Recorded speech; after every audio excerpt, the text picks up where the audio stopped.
پاکستان کا پروگرام بڑھے گا کیوں نہیں؟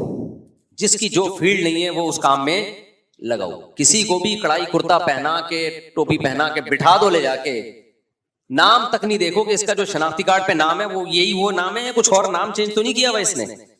اور پھر لوگ تبصرے کر رہے ہوتے ہیں, ماشاءاللہ ماشاءاللہ کہہ رہے ہوتے ہیں. بھائی پہلے صلاحیت ہو.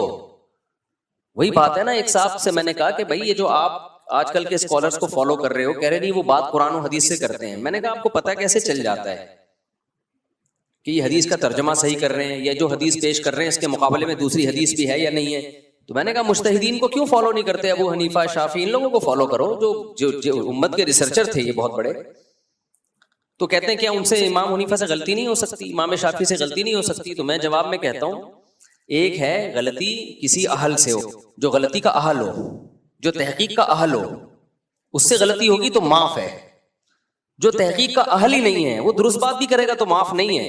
دیکھو ایک ڈاکٹر علاج میں غلطی کرتا ہے, اس کو معاف کیا جا سکتا ہے, بہت بڑا ڈاکٹر ہے یار, اس دفعہ غلطی ہو گئی, ٹانگ صحیح نہیں جڑی. لیکن کسی قصائی سے آپ نے آپریشن کرا لیا, وہ اگر ٹانگ جوڑ بھی دے گا نا معاف نہیں کیا جائے گا کہ تو نے ہاتھ کیوں لگایا, یہ تو قدرت کی چمتکار ہو گئی, کوئی قدرت کی طرف سے جڑ گئی. مطلب تجھے یہ اتھارٹی کس نے دی ہے کہ تو آپریشن کر؟ وہ اگر صحیح بات بھی کرے گا تو شریعت میں اس کی بات مردود ہے. بھائی تو اہل نہیں ہے. جو اہل ہوتے ہیں اذا اجتہد المجتہد, حدیث میں آتا ہے مجتہد جب اجتہاد کرے فإن أصاب فله أجران, درست نتیجے تک پہنچے 2 اجر, وإن أخطأ فله أجر, غلطی کرے تو بھی اجر, کیونکہ اس کے بس میں جو تھا اس نے کر لیا. لیکن جو آدمی اہل ہی نہیں ہے, آپ یونیورسٹی میں پڑھا آپ نے کیا ہے اور آپ لوگوں کو مسائل بتا رہے ہو, بھائی آپ تو اگر صحیح بات بھی کہو گے تو آپ کو اجر نہیں ملے گا, آپ اس فیلڈ کے ہو نہیں, آپ اہل نہیں ہو. اور جو اس سے مسئلہ پوچھے گا وہ بھی گمراہ ہوگا. یہ بخاری کی حدیث ہے, میں اپنی طرف سے نہیں کہہ رہا. حدیث میں آتا ہے قرب قیامت میں علماء ختم ہوں گے, لوگ جاہلوں کو سردار بنائیں گے, اپنا فتویٰ دیں گے جاہل لوگ. یہاں جاہل سے کیا مراد ہے کہ وہ ڈاکٹر نہیں ہوں گے, یا وہ انجینئر نہیں ہوں گے, یا وہ سائنٹسٹ نہیں ہوں گے, نہ نہ نہ, دین کے علم میں کیا ہوں گے؟ جاہل. فرمایا غلو و اغلو, وہ فتویٰ دیں گے, لوگ اس فتوے کو فالو کریں گے, ان کی چرب زبانی کو دیکھ کر, ان کے ریفرنسز کو دیکھ کر خود بھی گمراہ ہوں گے, پبلک کو بھی گمراہ کریں گے. آپ کو یہ ریفرنسز کو دیکھ کر حدیث میں تو نہیں ہے, یہ الفاظ تو میں اپنی طرف سے ایڈ کر رہا ہوں. بھائی جب وہ فتویٰ دیں گے تو اپنا منجن بیچنے کے لیے کچھ تو سہارا لینا پڑے گا نا, ان کو کچھ تو سہارا لینا پڑے گا, کچھ تو بھرم میں لانے کے لیے کچھ تو کرنا پڑے گا ان کو. لوگ ان کے ان باتوں سے متاثر ہوں گے. آپ نے فرمایا حدیث سے صاف پتہ چلتا ہے فتویٰ دینے کا اہل مفتی ہیں, عالم ہیں, مجتہدین ہیں, جن کو امت نے فالو کیا ہے, اس کے بغیر نہیں ہو سکتا. تو یہ پاکستان میں ہی ہے, سعودی عرب میں نہیں ہے, ملیشیا میں نہیں ہے, کہیں بھی نہیں ہے دنیا میں اتنی آزادی. سعودی عرب میں آپ دیکھیں تو دکھاؤ فتویٰ, آپ کو فوراً حکومت اٹھائے گی, آپ کہو میں نے قرآن حدیث کے مطابق بالکل صحیح فتویٰ دیا, وہ شرطیں رکھ کے چمٹ لگائیں گے تمہیں, کہیں گے بھائی تو نے پڑھا کیا ہے؟ تو آپ بتاؤ گے کہ میں نے جی میڈیکل سائنس پڑھی ہے, تو کہے گا ادھر جا کے فتویٰ دے.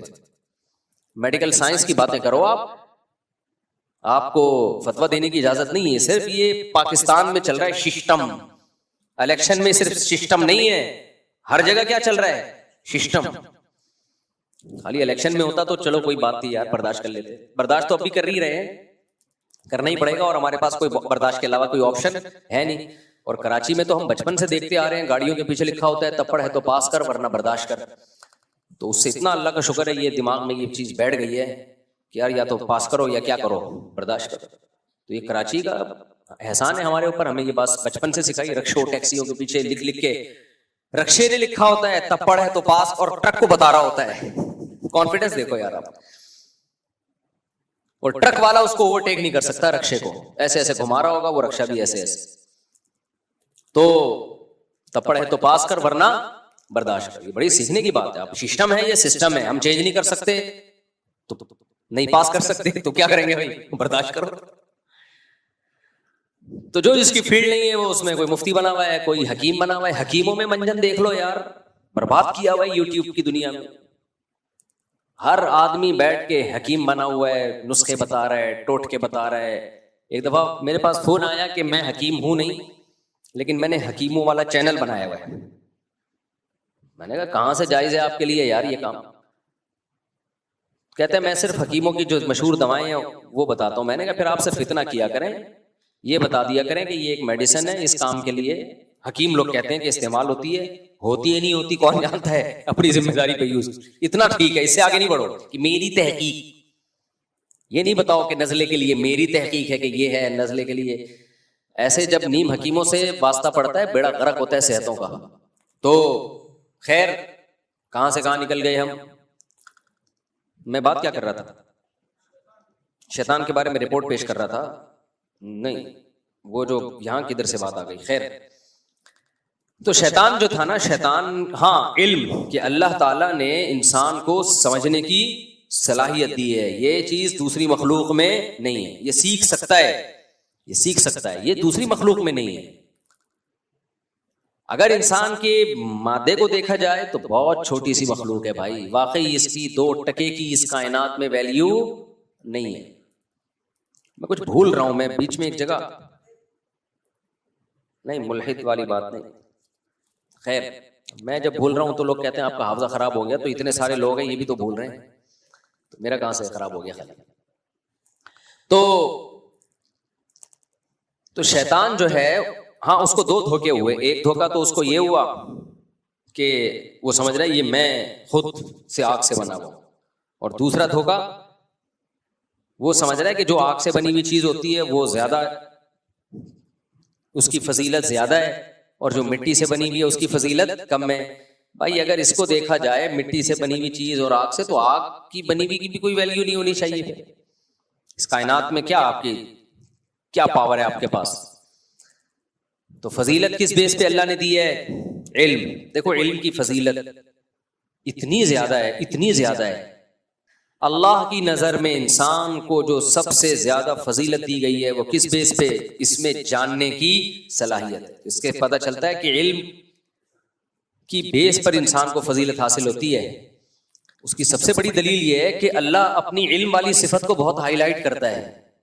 اللہ اپنی علم والی صفت کو بہت ہائی لائٹ کرتا ہے کہ میں علیم ہوں, علم والا ہوں, اور تمہارا علم میرے علم کے مقابلے میں ولا یعودہ ولا یحیطون بعلمہ الا بما شاء.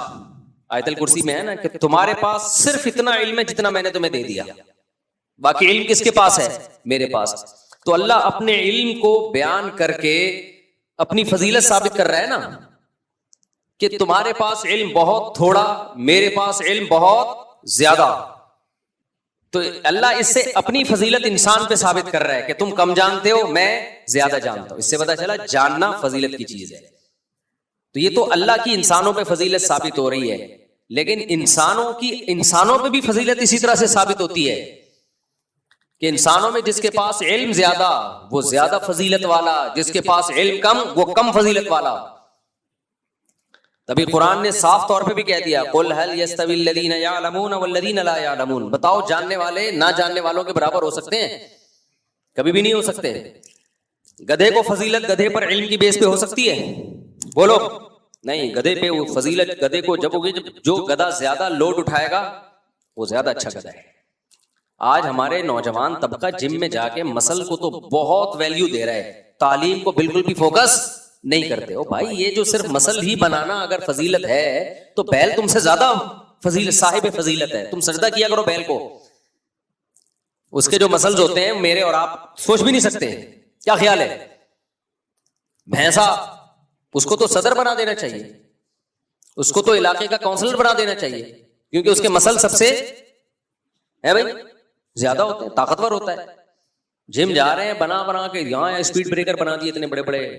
ٹھیک ہے بنائیں آپ, اچھی بات ہے, لیکن آپ کو جو فضیلت دی ہے خدا نے, انسان کو جو فضیلت دی ہے وہ یہ مسلز کی بیس پہ یا آپ 150 کلو کے ہو گئے اس بیس پہ نہیں ہے بھائی. آپ کو فضیلت کس بیس پہ دی ہے اللہ نے؟ علم کی بیس پہ. آج علم کا رجحان بالکل ختم. ٹک ٹاک پہ لگے رہتے ہیں صبح سے لے کے شام تک, معلومات